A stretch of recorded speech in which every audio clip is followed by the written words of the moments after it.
স্বাগত দীপ্ত সংবাদের সাথে আছে আমি কাজী আসিফুজ্জামান। ইনকিলাব মঞ্চের মুখপাত্র শরীফ ওসমান হাদির জানাজা আজ জাতীয় সংসদের দক্ষিণ প্লাজায় দুপুর 2টায় জানাজার জন্য এরই মধ্যে সব প্রস্তুতি সম্পন্ন হয়েছে। জানাজায় বিপুল সংখ্যক লোক সমাগম হবে বলে ধারণা করা হচ্ছে। প্রয়াত এই জুলাই যোদ্ধার মরদেহ ঢাকা বিশ্ববিদ্যালয়ে জাতীয় কবি কাজী নজরুল ইসলামের সমাধির পাশেই দাফন করা হবে।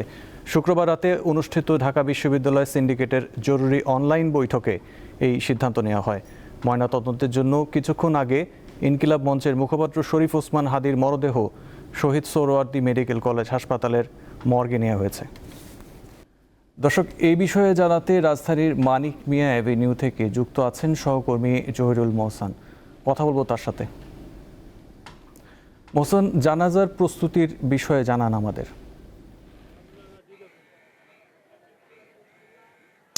আসিফ, জানাজার প্রস্তুতি এরই মধ্যে কিন্তু সম্পূর্ণ হয়েছে, তবে এখন আমরা জাতীয় সংসদের দক্ষিণ প্লাজা দেখতে পাচ্ছি যে শেষ মুহূর্তে নিরাপত্তা প্রস্তুতিগুলো আসলে আমরা দেখছি যে নিরাপত্তার বিষয়গুলো জোরদার করা হয়েছে এবং এখানে শেষ মুহূর্তে নিরাপত্তা মহড়া চলছে। এছাড়া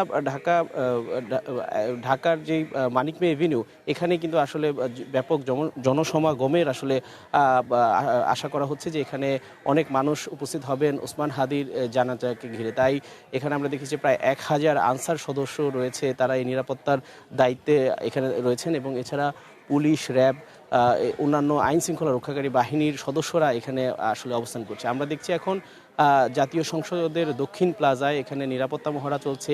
পুরো এলাকায় কিন্তু আসলে নিরাপত্তার চাদরে ঢেকে ফেলা হয়েছে। এছাড়া চারপাশে এরই মধ্যেই কিন্তু আমরা দেখেছি যে সাধারণ মানুষ মানিক মিয়া এভিনিউতে আসা শুরু করেছেন।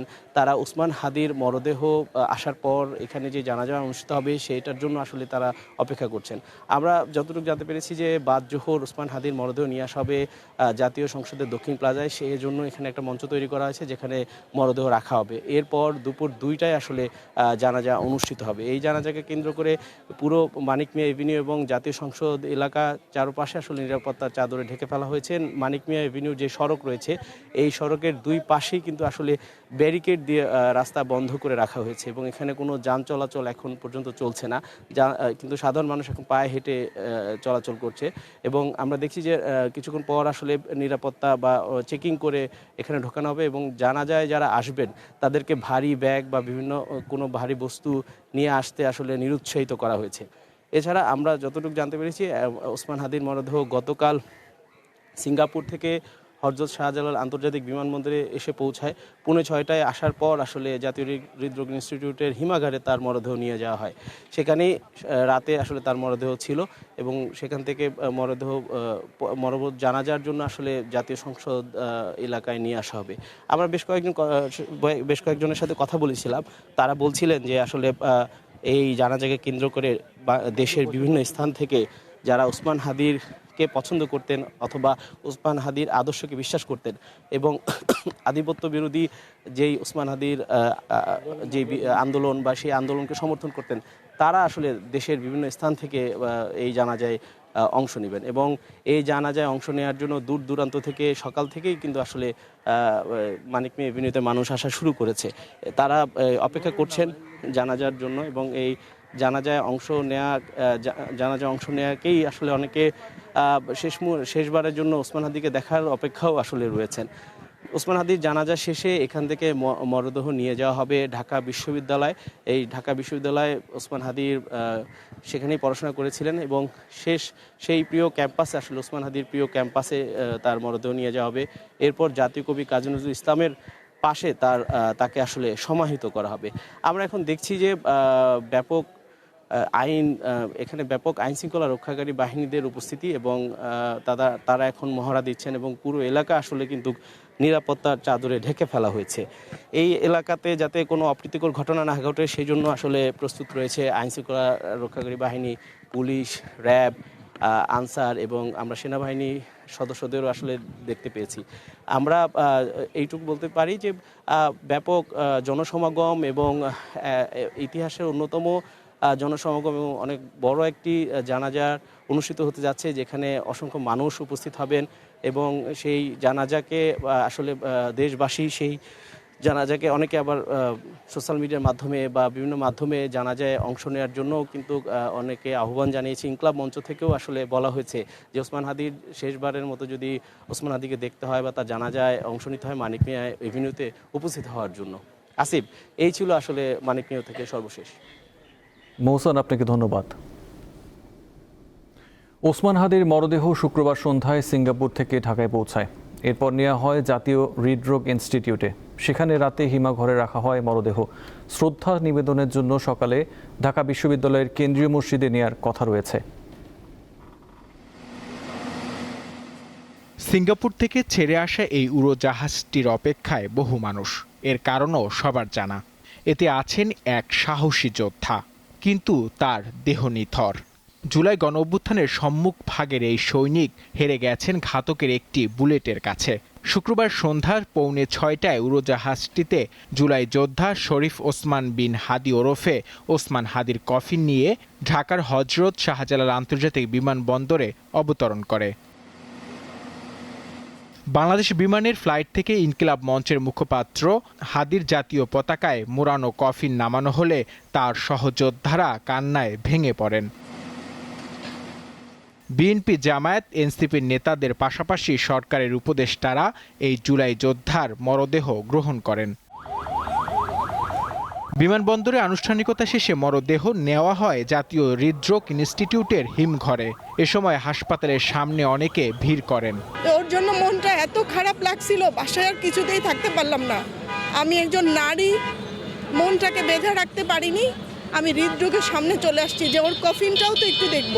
শনিবার ওসমান হাদির মরদেহ নেওয়া হবে ঢাকা বিশ্ববিদ্যালয়ের কেন্দ্রীয় মসজিদে। এরপর জাতীয় সংসদ ভবনের দক্ষিণ প্লাজায় হবে জানাজা। বাংলাদেশের আপামর ছাত্র জনতা আমাদের শরীফ ওসমান হাদি ভাইয়ের রক্তের বিনিময়ে একটি নতুন বাংলাদেশ বিনির্মাণের শপথ নিয়েছে। আগামীকালকে জানাজার নামাজের পরে তাকে আমাদের জাতীয় কবি নজরুল ইসলামের কবরের পাশে তাকে শায়িত করা হবে। কিছুক্ষণ পর জাতীয় হৃদরোগ ইনস্টিটিউট থেকে বের হন জাতীয় নাগরিক পার্টি এনসিপির দক্ষিণাঞ্চলের মুখ্য সংগঠক হাসনাত আবদুল্লাহ ও সদস্য সচিব আখতার হোসেন। তবে গণমাধ্যমের সাথে কথা বলেননি তারা। 12 ডিসেম্বর রাজধানীর বিজয়নগর এলাকায় জুলাই যোদ্ধা ওসমান হাদির মাথায় সন্ত্রাসীরা গুলি করে। ঢাকা মেডিকেলে অস্ত্রোপচার ও এভারকেয়ার হাসপাতালে চিকিৎসার পর 15 ডিসেম্বর তাকে সিঙ্গাপুরে নেওয়া হয়। বৃহস্পতিবার রাতে সেখানে তার জীবন অবসান হয়। নূর আলম, দীপ্ত সংবাদ, ঢাকা। ইনকিলাব মঞ্চের মুখপাত্র ওসমান হাদির দাফন হবে ঢাকা বিশ্ববিদ্যালয় এলাকায় অবস্থিত জাতীয় কবি কাজী নজরুল ইসলামের সমাধির পাশে। এ বিষয়ে জানাতে যুক্ত আছেন সহকর্মী হেদায়েতুল্লাহ সীমান্ত। দাফন সহ ঢাকা বিশ্ববিদ্যালয়ে হাদির মরদেহ আনা নিয়ে বিস্তারিত আপনার কাছে কি তথ্য আছে আমাদের জানাবেন।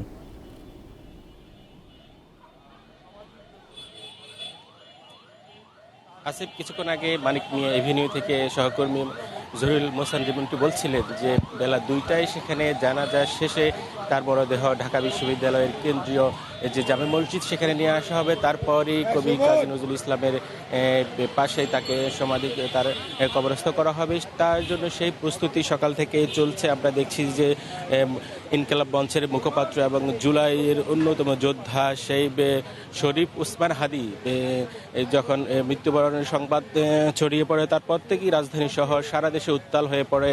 আমরা দেখছি যে সকাল থেকে শাহবাগে এখনও ছাত্র জনতা তারা আন্দোলন করছেন, তারা এখনও রয়েছেন, অর্থাৎ গত 2 দিন এবং 1 রাত ধরে সেই শাহবাগে তারা অবস্থান নিয়েছেন এবং পুরো এলাকায় অবরোধ করে রেখেছেন। আমরা কিছুক্ষণ আগে এই যে শাহবাগ হয়ে পুরো এলাকায় যে আসছিলাম, দেখছিলাম যে এই হাদির মরদেহ কবরস্থ করার বিষয়কে কেন্দ্র করে কিন্তু পুরো রাজধানীতে আইন শৃঙ্খলা রক্ষাকারী বাহিনী পুরো তৎপর রয়েছে। ঢাকা বিশ্ববিদ্যালয় এলাকা আমরা দেখছি র্যাব, বিজিবি, পুলিশ সহ বিভিন্ন গোয়েন্দা সংস্থা পুরো এলাকায় নিশ্চিন্ত নিরাপত্তার চাদরে ঢেকে রাখা হয়েছে। বিভিন্ন মোড়ে মোড়ে পুলিশে তল্লাশি করছে। আপনাকে যদি দেখাতে চাই যে কবি কাজী নজরুল ইসলামের ঠিক উত্তর পাশে সেই একটি জায়গা নির্ধারণ করা হয়েছে। গতকালকেই ঢাকা বিশ্ববিদ্যালয় সিন্ডিকেট বৈঠকে যে সিদ্ধান্ত মোতাবেক সকাল থেকে সেই জায়গাটিকে পরিষ্কার পরিচ্ছন্নের কাজ চলছে। আমরা দেখতে পাচ্ছি যে যারা কবর খুঁড়বেন তারা একে একে সকাল থেকে তারা প্রবেশ করছেন, পাশাপাশি আইনশৃঙ্খলা রক্ষাকারী বাহিনীও সে প্রবেশ করছেন তারা। তবে ফাইনালি এখনও কবর খোঁড়াখুড়ির কাজটা এখন পর্যন্ত শুরু হয়নি, পরিষ্কারের কাজ এখনও চলছে। অর্থাৎ যে শহীদ ওসমান হাদির পরিবারের এবং কি ইনকিলাব মঞ্চের যে দাবির প্রেক্ষিতে এই কবি কাজী নজরুল ইসলামের পাশেই তাকে কবরস্থ করা হবে সেই সিদ্ধান্ত নেওয়া হয়। কারণ এছাড়া শহীদ ওসমান হাদি যদি এর আগে বলেছিলেন তার কবর তার বাবার পাশেই দেওয়ার জন্য তিনি আহ্বান জানিয়েছিলেন যখন তিনি জীবিত ছিলেন, কিন্তু সেই তার পরিবার এবং ইনকিলাব মঞ্চের যারা আছেন তাদের দাবির প্রেক্ষিতে ঢাকা বিশ্ববিদ্যালয়ের যে কবি কাজী নজরুল ইসলামের পাশেই তাকে সমাধি করার যে তারা দাবি তুলেছেন, সেই দাবির প্রেক্ষিতে ঢাকা বিশ্ববিদ্যালয়ে সেই সিদ্ধান্ত মোতাবেক তাকে কবি কাজী নজরুল ইসলামের সেই উত্তর পাশে তাকে সমাধি করা হবে। সেই প্রস্তুতি সকাল থেকে চলছে। আমরা দেখছি যে সকাল থেকেই বিভিন্ন পুরো এলাকায় যে কবরস্থানে বিভিন্ন ময়লা আবর্জনা পরিষ্কারের কাজ চলছিল, এখনও ঠিক সেই জায়গাটা পরিষ্কারের কাজ চলছে। তবে ফাইনালি এখনও যে কবর খোঁড়াখুড়ির কাজটা এখনো শুরু হয়নি। যারা কবর খুঁড়বেন তারা ইতিমধ্যে সবাই উপস্থিত হয়েছেন, তারা সেই জায়গাটিকে দেখছেন। ফাইনালি সিদ্ধান্তের পর কবর খোঁড়াখুড়ি শুরু হবে। আমরা তাদের সাথে কথা বলেছি, তারা বলছেন যে এখনো খোঁড়া কাজটা শুরু হয়নি, তবে পরিষ্কারের কাজ এখনো চলছে। আসিফ, পুরো এলাকায় আপনি দেখতে পাচ্ছেন এখানেও জনসমাগম বাড়ছে, যত বেলা গড়াচ্ছে জনসমাগম বাড়ছে এলাকায়। আমরা দেখছি শাহবাগেও এখনো ছাত্র জনতা তারা বিক্ষোভ করছেন। তারা বলছেন যে এই শহীদ ওসমান হাদির যে যারা হত্যাকারী তাদের দৃষ্টান্তমূলক শাস্তি নিশ্চিত না হওয়া পর্যন্ত তারা কিন্তু মাঠ ছাড়বেন না, তারা এই আন্দোলন অব্যাহত রাখবেন। পাশাপাশি সরকারের প্রতিও তারা দাবি জানিয়ে আসছিলেন যে এই যারা মূল পরিকল্পনাকারী যারা বাংলাদেশ থেকে তারা পালিয়েছেন তাদেরকে দেশে এনে তাদের দৃষ্টান্তমূলক শাস্তি নিশ্চিত করতে হবে, না হলে এই তৌহিদি জনতা অর্থাৎ ইনকিলাব মঞ্চ সহ যারা ছাত্র জনতা জুলাই গণ অভ্যুত্থানের সাথে যারা সরাসরি জড়িত ছিলেন তারা এই রাজপথ ছাড়বেন না, তারা এমনটি হুঁশিয়ারি দিয়েছিলেন। পাশাপাশি স্বরাষ্ট্র উপদেষ্টারও পদত্যাগ তারা এখনও তারা দাবি জানিয়ে যাচ্ছেন। আজকে বেলা 2টায় মানিক মিয়া এভিনিউতে যে জানাজা শেষে তার মরদেহ ঢাকা বিশ্ববিদ্যালয়ের যে কেন্দ্রীয় মসজিদ সেখানে নিয়ে আসা হবে, তারপরই এই কাজী নজরুল ইসলামের পাশে তাকে সমাহিত করা হবে। আসিফ ছিল আমার কাছে এখানকার সর্বশেষ। দর্শক, ঢাকা বিশ্ববিদ্যালয় থেকে ছিলেন হেদায়েতুল্লাহ সীমান্ত। ইনকিলাব মঞ্চের মুখপাত্র শরীফ ওসমান হাদির মৃত্যুতে আজ একদিনের রাষ্ট্রীয় শোক পালন হচ্ছে।